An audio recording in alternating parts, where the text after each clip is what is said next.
देखिए, बिहार विधानसभा के शीतकालीन सत्र में जेडीयू विधायक नरेंद्र नारायण यादव को निर्विरोध उपाध्यक्ष चुना गया है। प्रोटेम स्पीकर के रूप में शपथ दिलाने के बाद उन्होंने 3 दिसंबर को उपाध्यक्ष पद के लिए नामांकन किया था। इस बीच किसी और सदस्य ने उपाध्यक्ष पद के लिए नामांकन दाखिल नहीं किया। आज उनके नाम की घोषणा होने पर सभी ने सहमति जताई और उन्हें निर्विरोध डिप्टी स्पीकर चुन लिया गया। विपक्ष के किसी सदस्य ने इसका विरोध नहीं किया। माननीय सदस्यगण, बिहार विधानसभा की प्रक्रिया तथा कार्य संचालन के नियम 10 के तहत उपाध्यक्ष का निर्वाचन होना है। उपाध्यक्ष के निर्वाचन के लिए कुल 4 प्रस्ताव प्राप्त हुए हैं। सभी प्रस्ताव एक ही माननीय सदस्य श्री नरेंद्र नारायण यादव को उपाध्यक्ष चुने जाने के संबंध में प्राप्त हुए हैं। श्री सम्राट चौधरी जी, माननीय मुख्यमंत्री जी, अपना प्रस्ताव प्रस्तुत करें। अध्यक्ष महोदय, मैं प्रस्ताव करता हूं कि श्री नरेंद्र नारायण यादव 100 विधानसभा के उपाध्यक्ष चुने जाएं। वहां कहें, जो इस प्रस्ताव के पक्ष में ना कहें।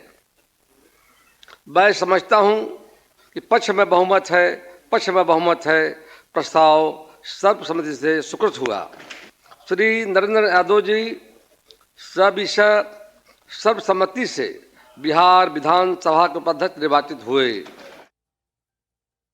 बिहार विधानसभा में राज्यपाल के अभिभाषण पर चर्चा के दौरान सीएम नीतीश कुमार ने अब तक के विकास कार्यों की चर्चा की, साथ ही अगले 5 साल का रोड मैप भी बताया।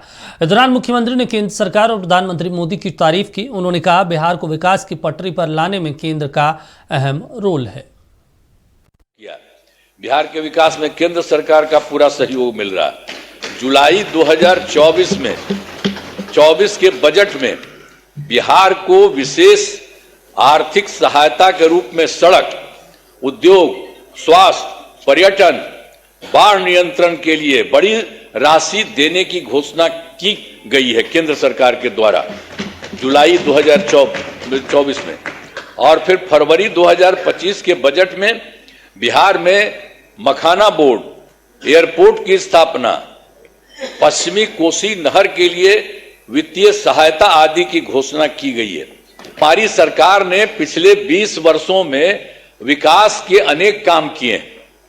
इस क्षेत्र में काम हुआ है, चाहे शिक्षा हो, स्वास्थ्य हो, सड़क हो, बिजली हो, कुर्सी हो, महिला सशक्तिकरण के लिए बहुत काम हुआ है। समाज के हर तबके के लिए सरकार ने काम किया है। इस बार बिहार के लोगों ने भारी बहुमत से एनडीए, नेशनल डेमोक्रेटिक अलायंस को जिताया है। अब विकास की गति को और तेज किया जाएगा। अगले 5 वर्षों के में हम लोगों ने तय कर दिया है कि 1 करोड़ युवाओं को नौकरी एवं रोजगार देने का लक्ष्य रखा गया है। इस पर तेजी से काम होगा। तो ये जो 10 लाख युवाओं का सरकारी नौकरी है, ये भी और आगे बढ़ेगा। तो वर्तमान में महिलाओं के रोजगार के लिए एक नई योजना, मुख्यमंत्री महिला रोजगार योजना शुरू की गई है, जिसके तहत हर घर की एक महिला को 10,000 रुपये के दर से अब तक 1,56,00,000 महिलाओं को एक राशि दी जा चुकी है। शेष महिलाओं को राशि दे दी जाएगी। अब जिन महिलाओं का रोजगार अच्छा चलेगा, उन्हें 2 लाख रुपए तक की। मुख्यमंत्री नीतीश कुमार ने राज्यपाल के अभिभाषण पर प्रतिक्रिया देते हुए कहा कि प्रधानमंत्री बहुत अच्छा काम कर रहे हैं। उन्होंने कहा, सत्ता पक्ष के लोगों ने हाथ उठाकर कहा कि आप अभिवादन कीजिए। उसके बाद उन्होंने विपक्ष से कहा कि आप भी हाथ उठाकर अभिवादन नमन कीजिए, लेकिन विपक्ष ने ऐसा करने से इनकार कर दिया। आप लोग भी कहिए, सबके लिए काम कर रहे हो सब तरह से, तो इसीलिए हम आपको कह रहे हैं।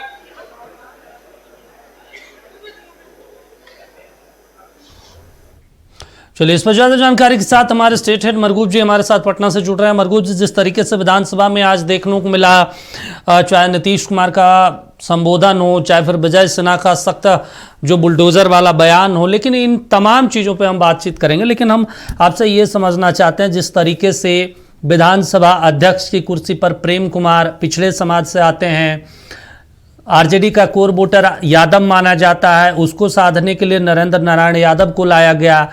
सवर्णों को साधने के लिए 4 मंत्री राजपूत से दिया गया। भूमिहार जो हैं विजय सिन्हा, उनको डिप्टी सीएम बनाया गया। कोरी समाज से, कुशवाहा समाज से सम्राट चौधरी को दिया गया। सब कुछ सत्ता समीकरण साध दिया गया। आने वाले 10-15 सालों में स्थिति जो है एकदम इसी रूप में चलेगी।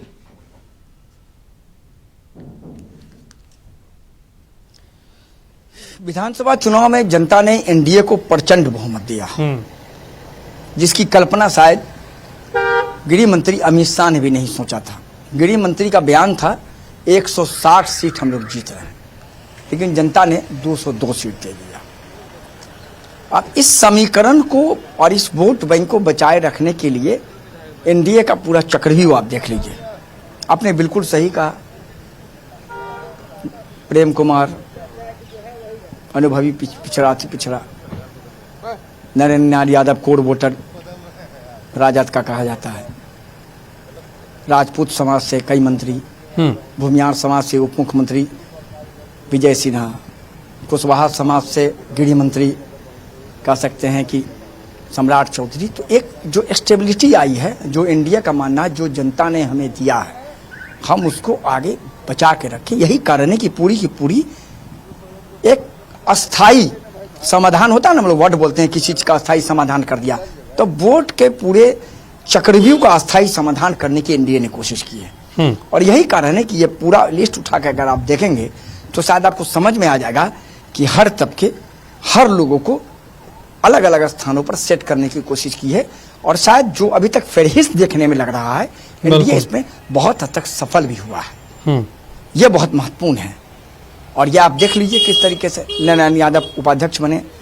कल ही हमारी आपसे बातचीत हुई थी या परसों, हमें याद है, आपने कहा था कौन बनना, मैंने आपको कहा था कि नारायण यादव बनना है। आपको भी थोड़ा देर के आश्चर्य लगा होगा, लेकिन 2 लोगों का नाम चल रहा था, हरिनारायण सिंह और महेश और हजारी। लेकिन हमारे सूत्रों ने तुरंत हमें उसी समय बताया नारायण यादव के नाम पर मुख्यमंत्री ने सहमति दे दी है। हमारी फिर खबर पर मोहर लगी। तो बिल्कुल कहा जा सकता है कि जो एक स्टेबिलिटी है, जो एक अस्थाई सरकार के तौर पर 202 प्रचंड बहुमत के साथ एनडीए आई है, तो एनडीए ये चाह रही है कि ये बना रहे और इसमें कोई कमी नहीं हो। यही कारण है कि पूरी फहरिस्त उसी तरह की बनाई गई है और सभी लोगों को अलग अलग जिम्मेदारी भी दी गई है। दीपक, अच्छा, एक महत्वपूर्ण चीज है, पूरी चर्चा हो रही है, तमाम चीजों को हम लगातार दिखा भी रहे हैं। अब सरकार भी बहुत अस्थायी तरीके से अब काम करेगी, तमाम लोगों को व्यवस्थित कर दिया गया। इस पूरे व्यवस्था में तेजस्वी यादव गायब नजर आ रहे हैं, जिसको लेकर सवाल भी उठा। कल तो राज्यपाल जब अभिभाषण कर रहे थे, उस दौरान भी नेता प्रतिपक्ष नहीं थे। मतलब बिहार के इतिहास में तो आज तक कभी ऐसा हुआ नहीं। देखिए, राज्यपाल के अभिभाषण के दौरान तो नेता प्रतिपक्ष रहा है, यह बात सही कहा आपने। लेकिन यह भी याद रखना पड़ेगा कि तेजस्वी यादव लगातार 6 दिनों तक भी पूरे विधानसभा सत्र के दौरान नहीं थे। हमें लग रहा है ये 2 साल पहले की बात होगी, आपको याद होगा वो चीज। एक दिन भी 1 मिनट के लिए विधानसभा सत्र में वो नहीं आए थे और उस पर जमकर बवाल हुआ था। लेकिन राज्यपाल के अभिभाषण में वो नहीं रहे। आज जो राज्यपाल के अभिभाषण पर वाद विवाद की शुरुआत उन्हीं को करनी थी संवैधानिक तौर पर, उसमें भी वो नहीं रहे। कुमार सर्वजीत ने उसकी शुरुआत की, उन्होंने एक लंबा फहरिस्त दिया था, एक लंबा संशोधन दिया था। तो सवाल देखिए इस पर यह है कि सत्ता पक्ष का रहा है खोजो खोजो तेजस्वी को खोजो। कल नीरज कुमार का एक बहुत ही जबरदस्त वीडियो सामने आया जिसमें कॉल है कहाँ है तेजस्वी, कहाँ है, खोजिए खोजिए कहीं मिल जाए, वो भी वीडियो सामने आया था। देखिए सवाल बहुत महत्वपूर्ण है, इन चीजों का पैसे समझेगा सच पता चलेगा कि आखिर हुआ तो क्या हुआ, किस तरीके से तेजस्वी यादव को लोग खोज रहे हैं, यह भी बहुत महत्वपूर्ण है। लेकिन वो नहीं है, हमें जानकारी आ रही है कि वो विदेश जा रहे हैं आज। ठीक, लेकिन राष्ट्रीय जनता दल ने इस चीज को दूसरे तरीके से ले लिया, कहा कि कुछ नहीं, नैतिक और निजी जिंदगी में कोई आदमी हस्तक्षेप नहीं कर सकता है, इसका हम कड़ा विरोध करते हैं, ये नहीं होगा। किसी काम से गए हैं, पारिवारिक काम है, सब कुछ होता है, सदन भी है, सदन में 2 दिन आए रहे, तो आरोप प्रत्यारोप जमकर हो रहे हैं इस पूरे मामले पर, और होना भी चाहिए क्योंकि सत्ता पक्ष करा है, नेता प्रतिपक्ष कैसे नहीं रहेगा अभिभाषण के दौरान।